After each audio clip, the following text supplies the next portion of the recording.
Alright, man. It's now week 5, and it's way past being a concern. It's now a problem. This defense is terrible at this current juncture.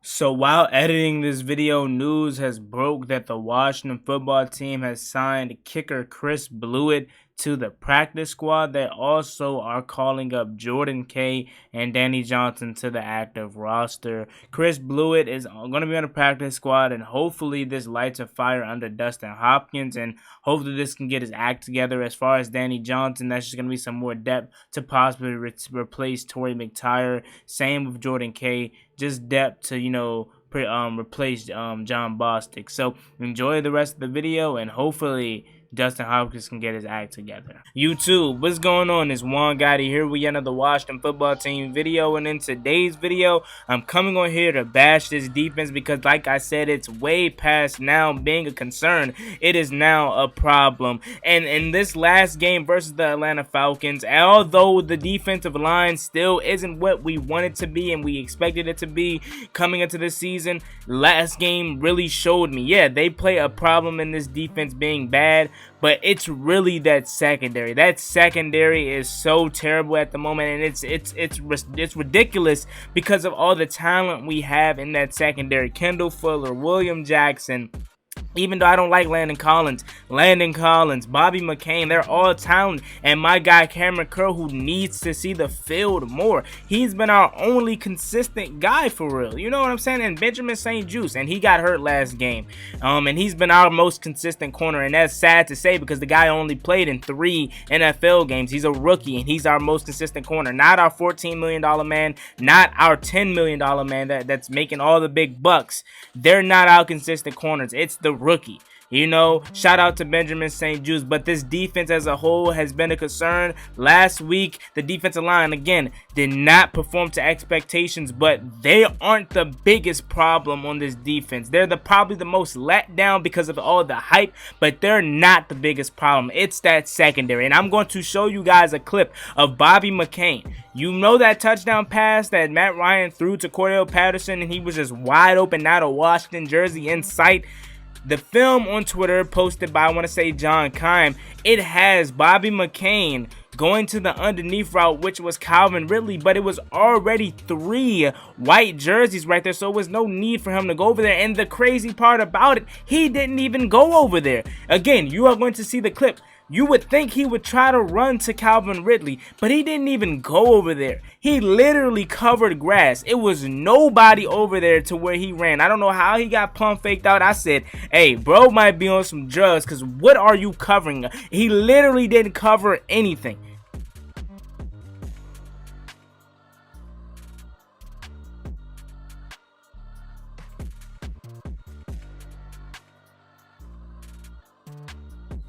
Like nothing. And you're going to see the clip again. Wide open, Cordell Patterson for a touchdown. You are a safety. What are you taught since being in Little League of Football? If you're the safety, you are the last line of defense.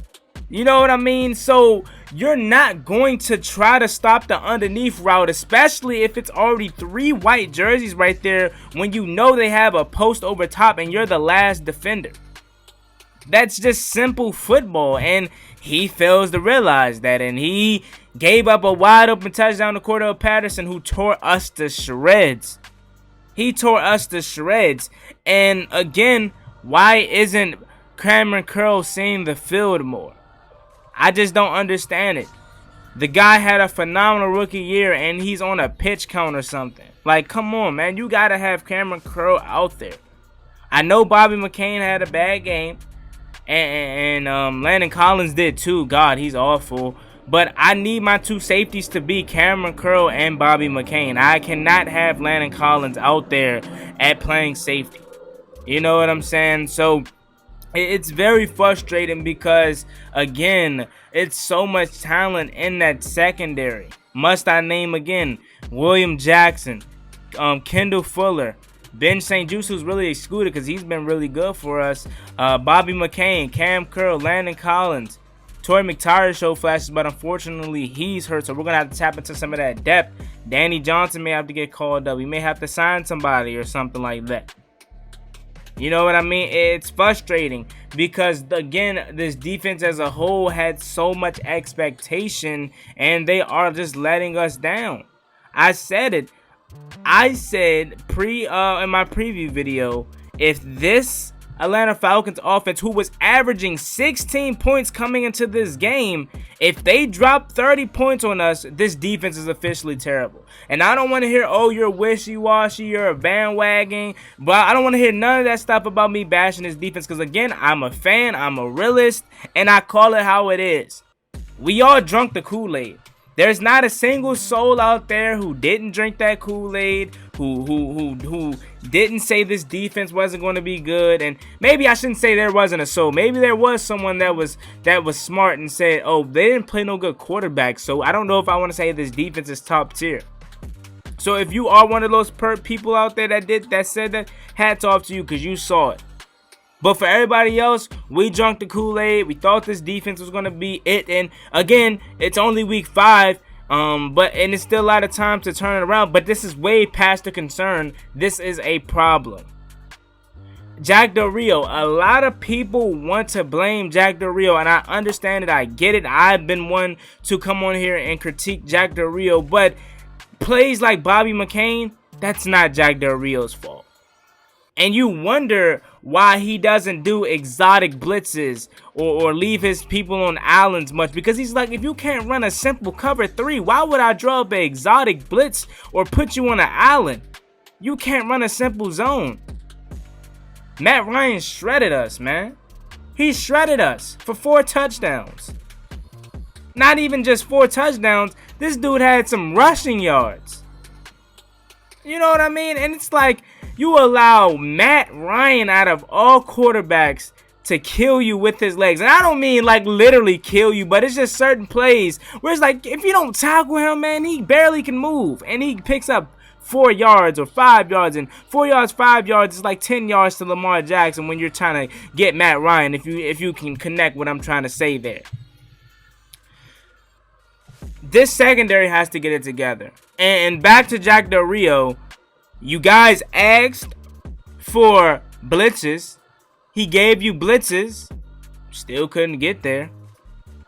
You asked them to overload a side. He did. And we got some pressure on one play. But for the majority of the time, it still was the same result. Like, I understand the people out there that hate Jack Del Rio right now because it's like it's his defense, it's his philosophy. But it's so much he can do. And I don't want you guys to misconstrue what I'm saying. I'm not saying he doesn't have a role in this defense being terrible, because he does have a role.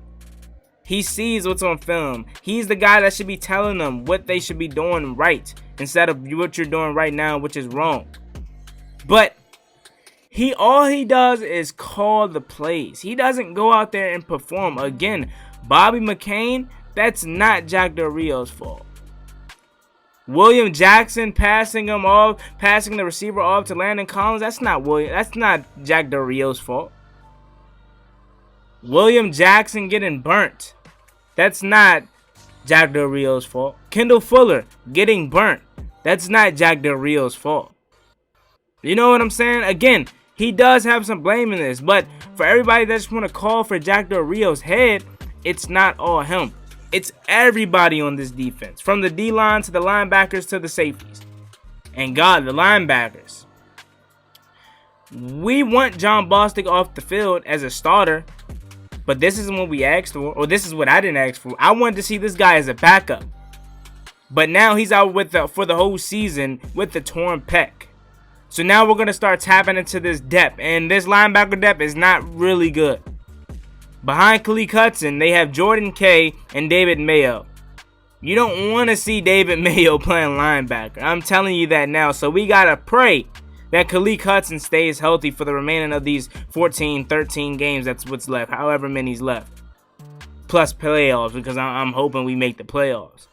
And it's maybe a blessing in disguise, because you guys know I had Khalil Hudson as my most underrated player headed into the season. So I'm excited to see Khalil Hudson. He was the first person Ron Rivera rattled off when they said who would be, taking John Bostic's spot. Jamin Davis is going to finally start to see the field more, thank God. He's going to be our permanent middle linebacker now. Was he thrusted? Is he going to be thrusted into the role a little bit earlier than we thought? Yeah, but he's our 19th overall pick in the first round. So why not let him get his bumps and bruises out the way early?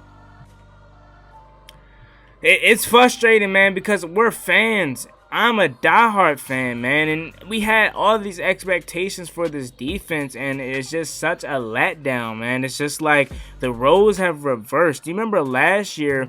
We're like, if we can get this defense to just score 26 points on a consistent basis, we'll be good. It was times where this offense couldn't score touchdowns. It was times where the defense carried us to a win, i.e. that San Francisco 49ers game last year. And we were saying, if we could just get 26 points on a consistent basis, we would be good. We would win almost every game because this defense got us. And then you transform or flip to 2021, and it's the total opposite. If the offense doesn't score 30 plus points, we don't stand a chance right now. We don't stand a chance right now. And to think we had the Saints with Alvin Kamara and Taysom Hill, whew. Good luck. I could see Taysom Hill having 3 touchdowns right now. Then after that, you have Kansas City. Oh my God. I could just see Tyreek Hill running wide open down the field for a 50-yard touchdown already. Then after that, you have Denver, Green Bay, by Tampa Bay. Like, this defense got to get it together, man. It got to get it together. It's a problem. I don't know what it is, man. Is it the lack of communication? Is it the new pieces? What is going on with this defense, man? Because it has all the talent in the world. It has all the talent in the world, and we're just struggling right now. But yeah, man, I just wanted to come on here quickly to talk about that and let a little bit of my frustration out on the defense. I'm surprised I didn't even go more on this defense than what I had when the game first ended, and that's because we won the game, and a win, even though in that fashion, a win it kind of covers up all of the bad. If we would have lost, this video would have been 30 minutes long. But since we won, I can kind of let some of the stuff slide because a win in the NFL covers up all the bad. So we got the Saints this Sunday. Let's see what we do, man. Defense, please show up because I know my offense will. As always, it's been your boy Juan Gotti. Like, comment, subscribe. Helps the Washington football team. We're on the road to 4,000 subscribers. I'm out. Peace. Cost me one time. That's gonna get you pop. Get you pop. Get you